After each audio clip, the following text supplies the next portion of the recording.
The air isn't just heavy, it feels like it's clinging to your skin. The sound around you fades, as if the world had stepped back a few paces. In front of you, two people.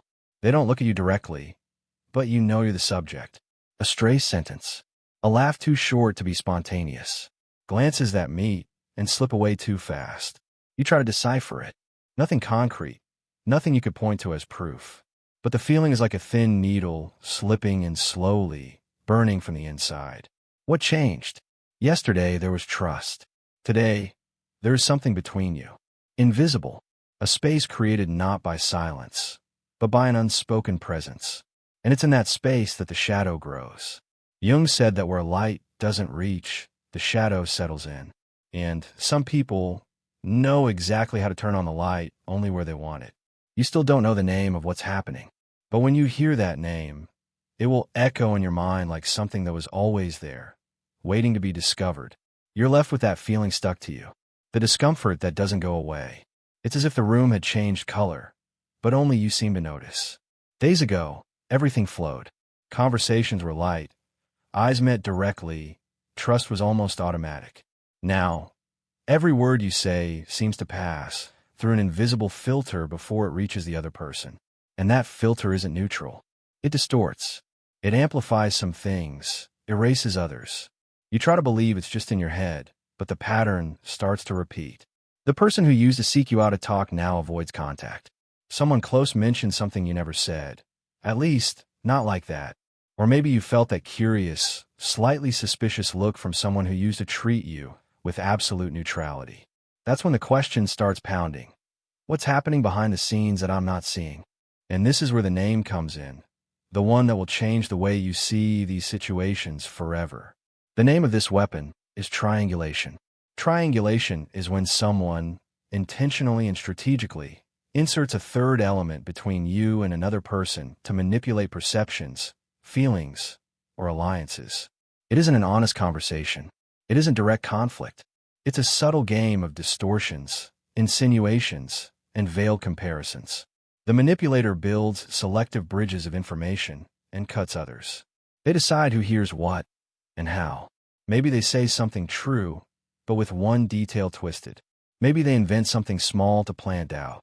Or maybe they simply omit, letting your own imagination do the dirty work. The goal? Create tension, insecurity, and competition. Turn two allies into silent adversaries. And above all, place themselves at the center, the only reliable source, the only possible mediator, the one who knows the truth. And the most disturbing part is that, most of the time, this person won't look like the villain. On the contrary, they'll seem helpful, concerned, trying to clear up misunderstandings. But all of it is part of the performance. A practical tell to recognize. Notice if you start getting more information about the other person than from the other person. If, suddenly, most of what you know comes through an intermediary, it's time to be suspicious. Another sign. The atmosphere shifts when this person is present, and shifts again when they leave. That oscillation is the invisible trail of triangulation. Jung said that the encounter with the shadow is inevitable, but few notice when they're not just meeting their own shadow, but someone else's shadow cast onto them. In triangulation, that projection isn't accidental. It's a carefully aimed weapon. And now that you know the name, something shifts inside you. Because from now on, you won't ignore certain behaviors. You'll start to notice, to put pieces together. And when that happens, the game starts to lose its grip. But be careful. Knowing the name doesn't mean you're protected. It only means you've opened the door to see how the trap works. And in the next step, you'll realize the mechanism is far more complex and far more dangerous than it seems. Now that you know the name, it's time to see how triangulation works from the inside. And to understand it, imagine this scene. You're with a group of friends. Everything seems normal. Until, at some random moment, someone comes up to you and says, "Look, it's nothing, but I think so-and-so didn't really like what you said the other day." You find it strange. You don't remember saying anything offensive. Doubt takes root, but before you can ask more, this person adds, "But don't worry. I told them you didn't mean it that way." Do you see what just happened? That person just planted a seed of suspicion in you, and at the same time, cast themselves as your defender. In a single move, They made you believe there's a problem, and that they're the bridge to solve it. This is how triangulation starts to take root. 1. The introduction of invisible tension, something you wouldn't have noticed on your own. 2. Positioning as a mediator. The manipulator places themselves as central and indispensable. 3. Control the narrative. They alone decide which pieces of the story you get. The most dangerous part is that it doesn't always involve an outright lie. Often, they're partial truths, carefully shaped to produce a specific effect.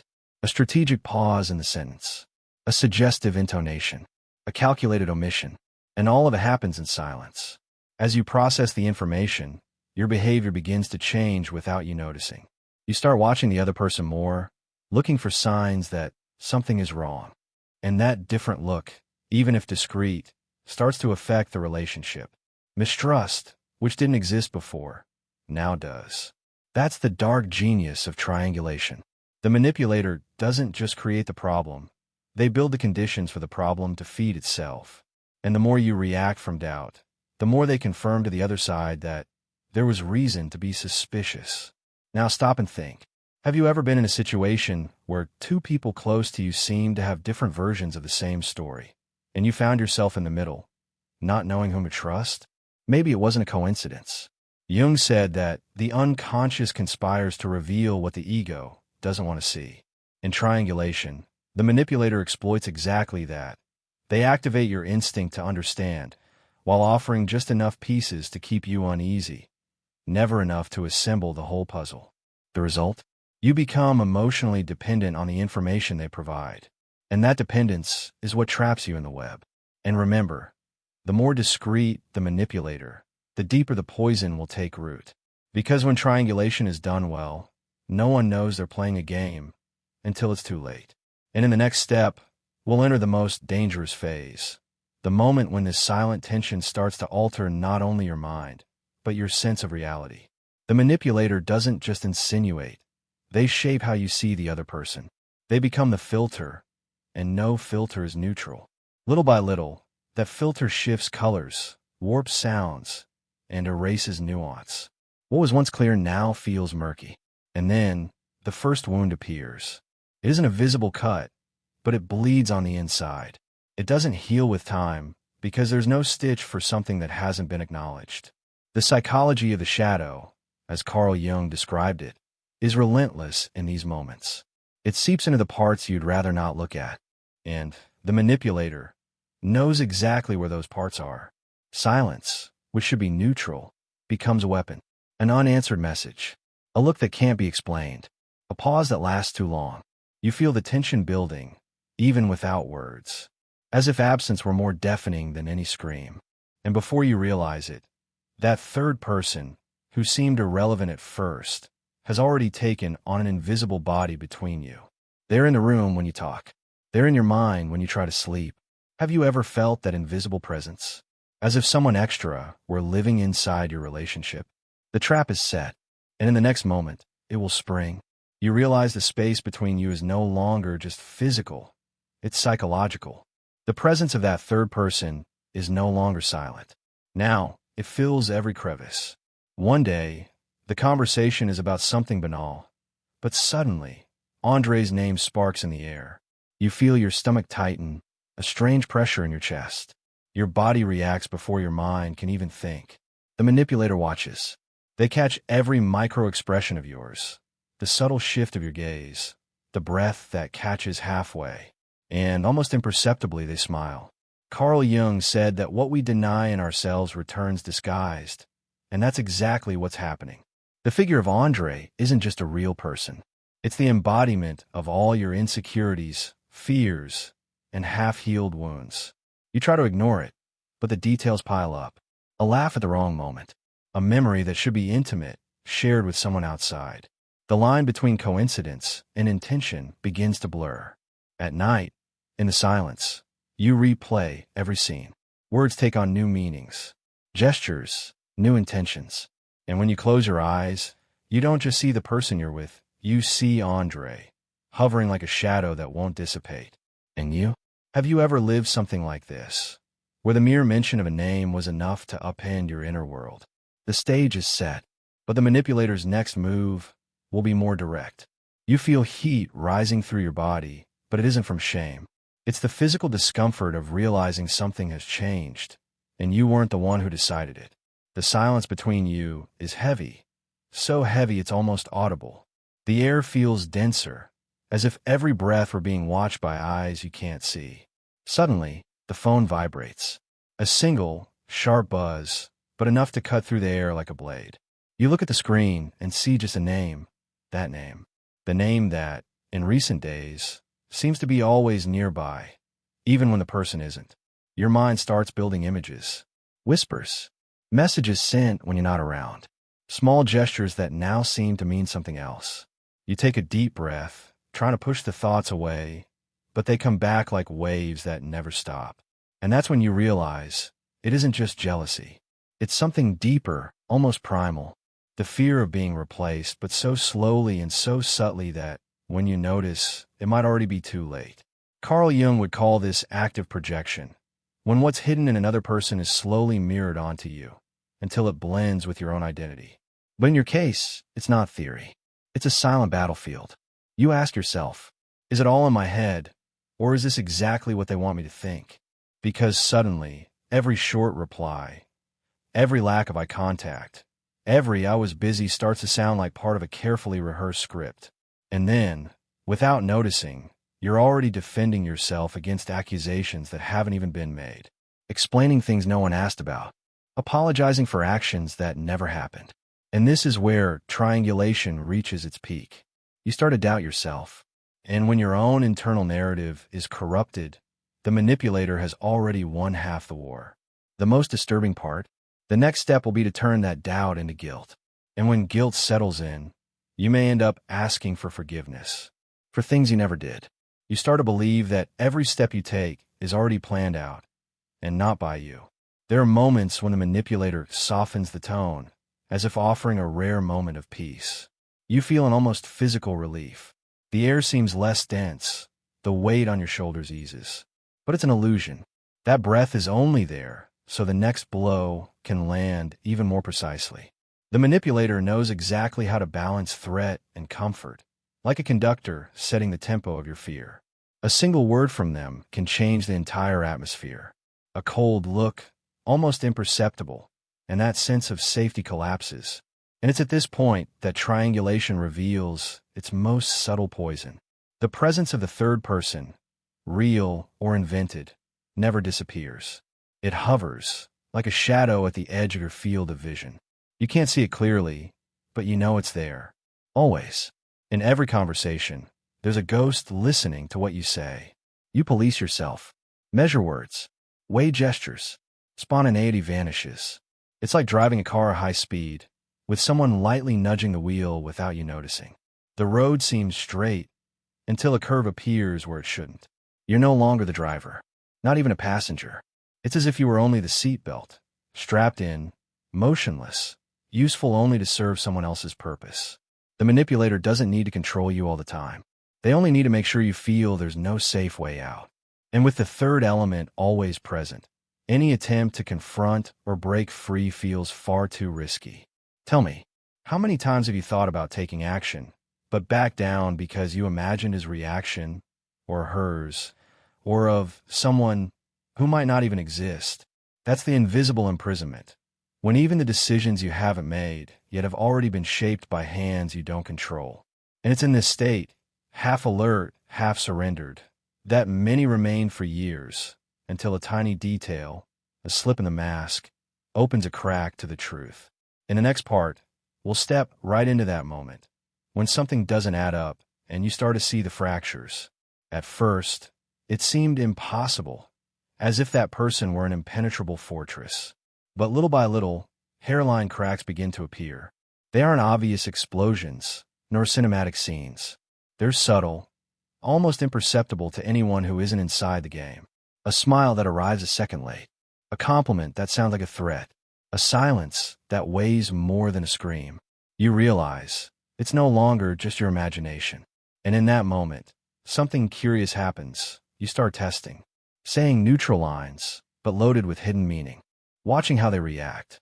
And each reaction is a map, a piece of the puzzle that once felt impossible to assemble. The manipulator senses it, and they don't like it. They strike back, not with shouts, but with surgical skill. They choose a vulnerable moment, maybe when you're tired or distracted, and drop a line that seems innocent, but hits you right at your weak spot. It's like a fine needle slipping through the skin without anyone seeing, but burning for hours. You begin to notice a pattern. It isn't just the words, it's the cadence, the look, the way they shape the environment around you to throw you off balance. It's almost as if they knew exactly where to press, so you feel small again, and they, in control. But this time, something is different. You've already seen their shadow. You've understood that the apparent safety is built on fear and control. And even if they still have dangerous cards up their sleeve, your perception can't be undone.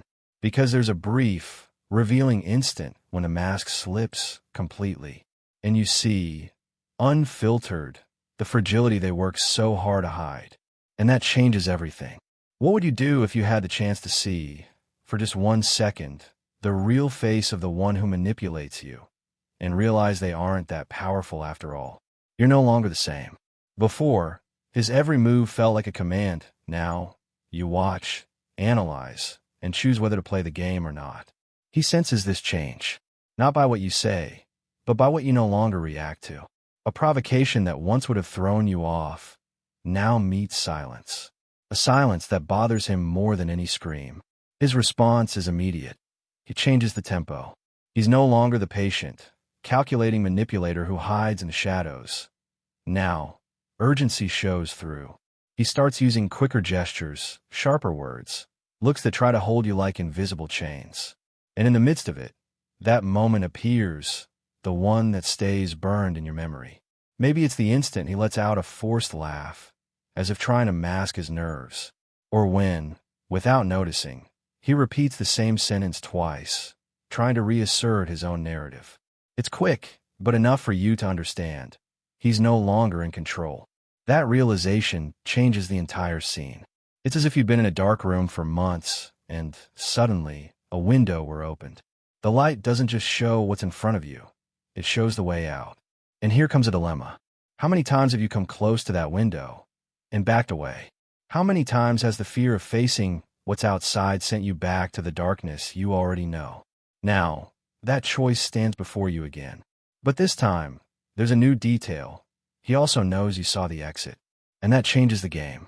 You're ready to take the next step, but you know that as soon as you do, nothing will be the same.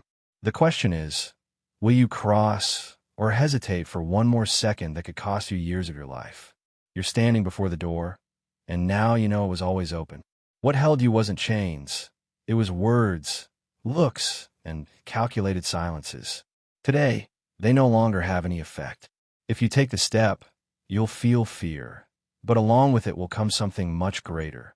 The certainty that you're in control of your own life. If you choose to stay, know that the cycle will begin again. Promises will be remade, excuses rehearsed, and you'll return to the same place you're trying to leave now. You don't need to ask permission to be free anymore.